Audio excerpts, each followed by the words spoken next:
Olá, sejam bem-vindos à nossa Escola Bíblica Dominical.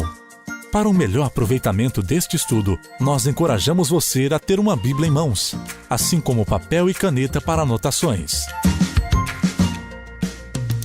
Agora junte-se a nós com o pastor Alexander Maia, ensinando a Palavra de Deus.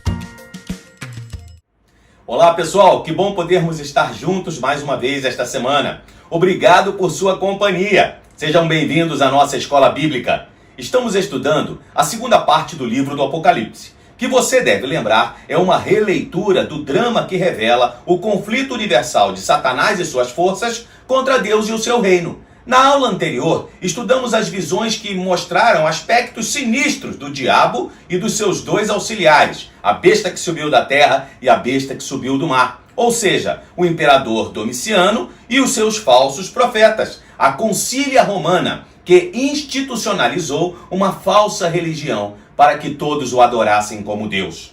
As visões dadas a João mostraram também aspectos da luta mantida entre Satanás e seus auxiliares contra Deus e seus filhos no mundo, luta que expressou uma feroz e sanguinária perseguição que os crentes deveriam suportar com paciência, fidelidade no testemunho e oração.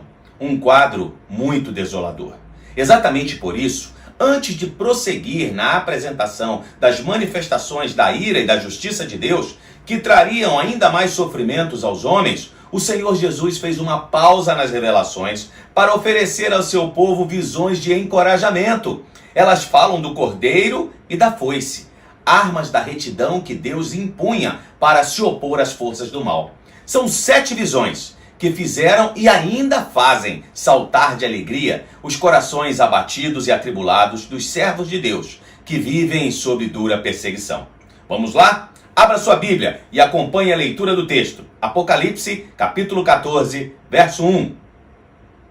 Olhei, e eis que o Cordeiro estava em pé sobre o monte Sião. Com ele estavam 144.000 que tinham escrito na testa o nome do Cordeiro e o nome do seu pai.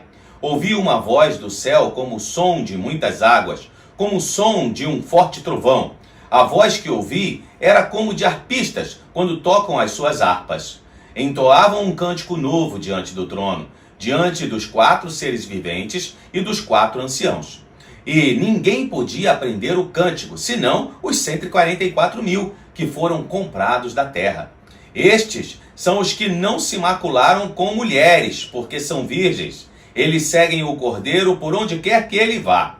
São os que foram comprados dentre todos os seres humanos, primícias para Deus e para o Cordeiro. E não se achou mentira na sua boca. Não tem mácula. Não há nenhuma dúvida de que o Cordeiro da visão se refere a Jesus, o Cristo triunfante, que está no Monte Sião, um símbolo do local onde Deus reina e habita, como se pode atestar em vários textos bíblicos. Perto do Cordeiro, em segurança, está a igreja, simbolizada pelos 144.000, a totalidade perfeita dos remidos no céu. De maneira alguma, este número deve ser entendido como literal, como se no final dos tempos apenas 144.000 pessoas formariam o povo de Deus. Lembre-se que, como tudo no Apocalipse, o número é simbólico. Para judeus e cristãos, o número 12 é o número da realidade completa, ideal. Veja que, não por acidente, a Bíblia nos mostra 12 tribos, 12 patriarcas, 12 apóstolos, entre outras coisas. O número 1000 dá a ideia de enormidade, porém completa e definida. O número 144.000 é o resultado do quadrado da perfeição, 12 vezes 12, multiplicado por 1000, que nos dá uma ideia de uma quantidade muito grande, porém definida de pessoas. João já havia nos mostrado que o número dos remidos no céu é tão grande que não pode ser contado, mas é também completo e perfeito. Ninguém que tenha sido justificado pelo Cordeiro ficará de fora, assim como ninguém que realmente não pertença ao povo de Deus poderá estar entre os salvos. Como os adoradores da besta tinham um sinal na testa ou na mão, prova de sua fidelidade ao Deus imperador, os crentes também têm um sinal de propriedade de Cristo Jesus. O nome do Cordeiro e de Deus está assinalado na testa dos santos. Todos que estão em sua presença foram comprados e remidos pelo sangue do Filho de Deus. Que cena encorajadora, não é mesmo? O Cordeiro Redentor, como um campeão, aparece comandando no alto do Monte Sião um exército completo, as forças da justiça e do bem. E os que estão junto ao Cordeiro entoam um cântico novo de vitória, cujo significado só pode ser conhecido pelos remidos que ali estão. Diz o texto ainda que os remidos não haviam se contaminado com mulheres, o que nada tem a ver com uma vida de abstenção sexual. Se fosse assim, por qual motivo a Bíblia nos ensina tanto sobre o casamento? E usa até mesmo a figura da noiva como um símbolo da igreja à espera do seu noivo, o Senhor Jesus. O sexo é uma bênção quando praticado na segurança e no conforto do casamento. A não contaminação com mulheres citada no texto simboliza que aqueles remidos que estão junto ao Cordeiro não haviam cometido infidelidade espiritual, ou seja, não tomaram parte no culto idólatra. Às vezes, e outras vezes nas Escrituras, a infidelidade para com Deus é comparada ao adultério e à prostituição. Estes seguem a Cristo, e não ao imperador ou a qualquer outro chefe religioso que tente usurpar o lugar de Deus. Permanecem fiéis e nunca negaram a supremacia do Senhor, dando bom testemunho, não se curvando às mentiras da falsa religião da besta. São as primícias. Isto quer dizer, muitos outros irão sofrer perseguições e até morrer por causa do Evangelho. Mas, com o Cordeiro, são mais do que vencedores. Estando certos da vitória, apresenta-se um outro símbolo da campanha triunfante do Cordeiro. Um anjo voando pelos céus e anunciando eternas boas novas. Verso 6. Vi outro anjo voando pelo meio do céu, tendo um evangelho eterno para pregar aos que habitam na terra, e a cada nação, tribo, língua e povo, dizendo com voz forte: temam a Deus e deem glória a Ele, pois é chegada a hora em que Ele vai julgar. E adorem aquele que fez o céu, a terra, o mar e as fontes das águas. São boas novas, ou o evangelho eterno da vitória de Deus, e vêm acompanhadas de um convite a todos os homens, para que temam a Deus e lhe deem glória, pois Ele é o Todo-Poderoso, o Criador de tudo que existe e que está pronto para julgar. Isso indica que a vitória do Cordeiro é tão certa que o anjo já anuncia o triunfo antes mesmo de se travar a batalha. E que, mesmo tendo seus servos perseguidos ferozmente pela besta, o evangelho está livre para percorrer todo o mundo. A fidelidade daqueles crentes não era em vão. Após essa proclamação de vitória, da glória e do juízo de Deus, aparece em cena um segundo anjo, que voa anunciando o colapso do Império Romano. Verso 8. Seguiu-se outro anjo, o segundo, dizendo: Caiu a grande Babilônia, que fez com que todas as nações bebessem o vinho do furor da sua prostituição. A cidade de Roma, capital do império, encarnava toda a devassidão, luxúria, idolatria e bruxaria que haviam caracterizado a Babilônia. Uma representação do que existisse de mais repulsivo e amaldiçoado aos olhos dos judeus. A comparação era inevitável. Seu grande poder e suas riquezas poderiam levar as pessoas, e os crentes em especial, a acreditarem que a cidade era indestrutível e que jamais seria vencida. Os servos do Senhor Jesus poderiam pensar que a grande inimiga do Evangelho jamais seria derrotada e que continuaria a praticar impunemente o mal e a propagar entre as nações o falso culto ao imperador. Mas não era assim. O segundo anjo anunciava que o mal seria destruído. Do verso 9 ao 12, surge um terceiro anjo, anunciando a destruição daqueles que adoraram o imperador. Estes também provariam da ira de Deus. Vejamos o texto. Seguiu-se a estes outro anjo, o terceiro, dizendo com voz forte: se alguém adora a besta e a sua imagem, e recebe a sua marca na testa ou na mão, também esse beberá do vinho do furor de Deus, preparado sem mistura, no cálice da sua ira, e será atormentado com fogo e enxofre diante dos santos anjos e na presença do Cordeiro. A fumaça do seu tormento sobe para todo sempre. E os adoradores da besta e da sua imagem, e quem quer que receba a marca do nome da besta, não tem descanso algum, nem de dia, nem de noite. Aqui está a perseverança dos santos, os que guardam os mandamentos de Deus e a fé em Jesus. Os servos de Cristo, enfrentando os sofrimentos resultantes da constante perseguição, viam os adoradores da besta viverem de maneira cômoda, aproveitando a vida e os seus prazeres, longe dos martírios impostos todos os dias aos cristãos. Mas agora, a visão do terceiro anjo lhes mostrava o que ia acontecer aos adoradores do imperador. E lhes ensinava que vale a pena permanecer fiel, sem invejar a vida daquelas pessoas. A ira de Deus, figurada no vinho, seria dada a beber a todos os adoradores da besta, e eles seriam atormentados com fogo e enxofre, cuja fumaça sobe para todo sempre, sem descanso, nem de dia, nem de noite. Sabe o que isso significa? Que não se trata de um tormento rápido, de pequena duração, mas de uma vida de eterno suplício.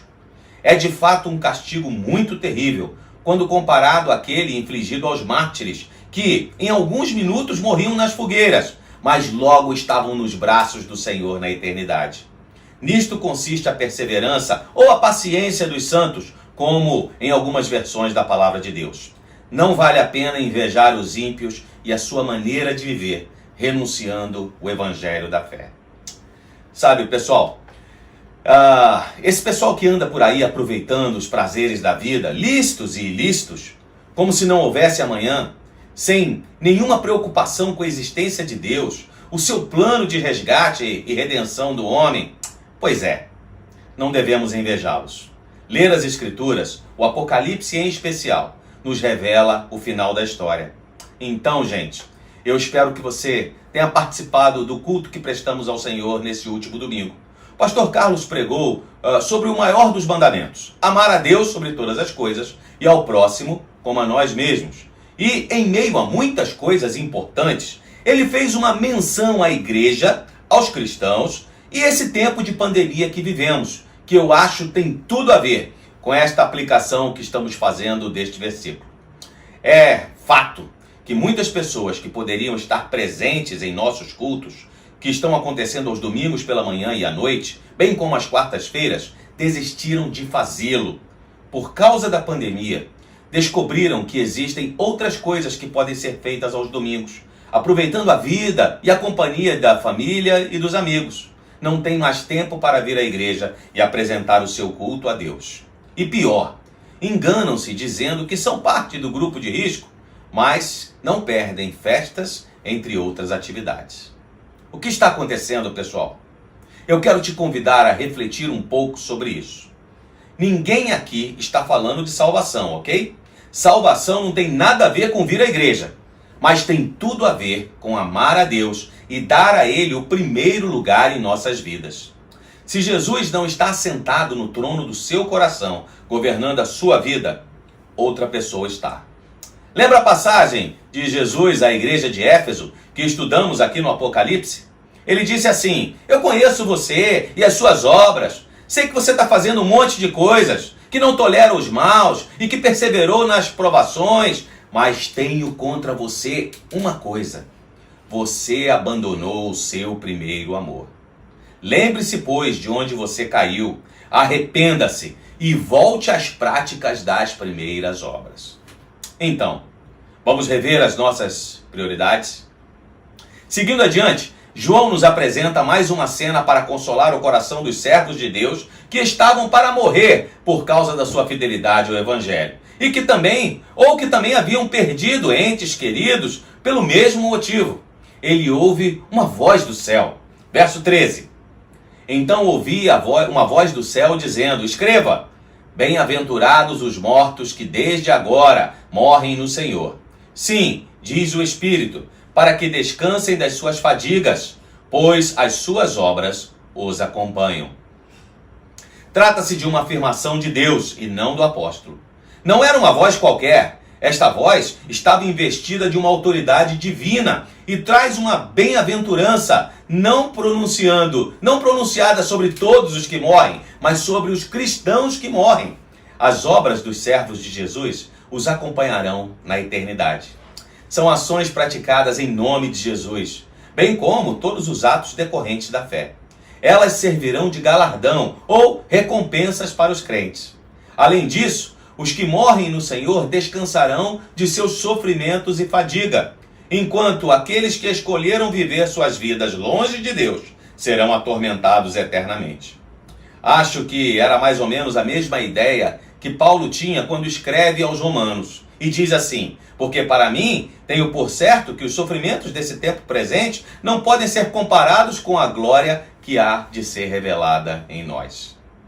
Nós não vamos nos ater aos ensinamentos da Bíblia sobre galardão, porque não é o nosso objetivo aqui, mas serve para nos lembrar o quanto vale a pena trabalhar na obra do Senhor. Só não esqueça que a nossa motivação deve ser o amor a Deus. Qualquer outra coisa não conta. A segunda arma que Deus usa para se opor ao mal é a foice, que sem dúvida alguma representa o juízo divino. Cristo aparece como rei, tem em sua cabeça uma coroa de ouro e como juiz, pois tem a foice afiada em sua mão. Verso 14. Olhei, e eis uma nuvem branca, e sentado sobre a nuvem um semelhante a filho de homem, tendo na cabeça uma coroa de ouro e na mão uma foice afiada. Outro anjo saiu do santuário, gritando com voz forte para aquele que estava sentado sobre a nuvem: pegue a sua foice e comece a colher, pois chegou a hora da colheita, visto que os campos da terra já amadureceram. E aquele que estava sentado sobre a nuvem passou a sua foice sobre a terra e fez a colheita. Então outro anjo saiu do santuário, que se encontra no céu, tendo também ele uma foice afiada. Ainda outro anjo saiu do altar, o anjo que tem autoridade sobre o fogo, e clamou com voz forte ao que tinha a foice afiada, dizendo: pegue a sua foice afiada e ajunte os cachos da videira da terra, porque as suas uvas estão maduras. Então o anjo passou a sua foice na terra, ajuntou os cachos da videira da terra e os lançou no grande lagar da ira de Deus. O lagar foi pisado fora da cidade, e correu sangue do lagar, chegando até a altura dos freios dos cavalos, numa extensão de cerca de 300 quilômetros. Esta visão é um símbolo dramático do retrato da grande verdade da justiça de Deus. E o horror desse julgamento está refletido na quantidade de sangue que fala o verso 20. A foice é a justiça de Deus e é usada tanto na ceifa como na colheita das uvas. E há divergências sobre esses dois símbolos. Alguns estudiosos veem na colheita do trigo a atuação de Cristo para recolher todos os seus servos. E na vindima vem a destruição dos perdidos, enquanto outros acham que aqui não se deve fazer distinção alguma, pois tanto a ceifa como a vindima são manifestações finais da grande ira de Deus, reveladas no dia do juízo final. Não são dois julgamentos. A visão da vindima serve para alertar os homens para o horror que esse juízo final será para aqueles que rejeitaram o Cordeiro e negaram a soberania de Deus, recusando a salvação por ele oferecida quando tinham oportunidade de fazer diferente. O céu é invisível para nós que estamos aqui nesta dimensão da nossa existência, mas ele existe e está preparado para aqueles que entenderam o mistério da cruz e aceitaram o sacrifício feito por Jesus em nosso lugar. Ele nos transforma em nova criatura, alguém que ainda comete erros, mas que quer viver para agradar a Deus. Ele nos comprou com o seu próprio sangue, escreveu nossos nomes no livro da vida e nos selou como sua propriedade. Existem mais de 7 bilhões de pessoas no mundo, mas eu e você somos especiais para Deus. Ele conhece cada detalhe de nossas vidas, sabe quando estamos sofrendo, quando estamos em meio a perseguições e precisamos de conforto e consolo. E por isso, a despeito da vida boa que o mundo possa oferecer por aí, vale a pena permanecer fiel ao Senhor. Como você avalia o seu relacionamento com Deus? Como está a sua intimidade com o Senhor Jesus? As nossas escolhas denunciam a quem pertencemos. E não sei se você já se atentou para isso, mas nesta guerra entre Satanás e suas forças contra Deus e o seu reino, não existe muro, Não existe meio termo, não existe neutralidade. A justiça de Deus não falhará. Sua ira será derramada sobre a terra como a foice de um lavrador que desce em golpes sobre a terra. O mal será destruído e o bem exaltado. De que lado você vai estar? Pense sobre isso ao longo desta semana. Muito obrigado mais uma vez por sua companhia. Por hoje é só. Na próxima semana, iremos estudar sobre a consumação da ira de Deus sobre os seus inimigos, o derramamento das 7 taças da ira de Deus. Você não pode perder. Que o Senhor abençoe sua vida e de toda a sua família. Se estiver em Cuiabá, venha adorar a Deus conosco. Você é nosso convidado. Aos domingos, culto às 9 e às 18 horas. E às quartas-feiras, culto de oração às 19h30.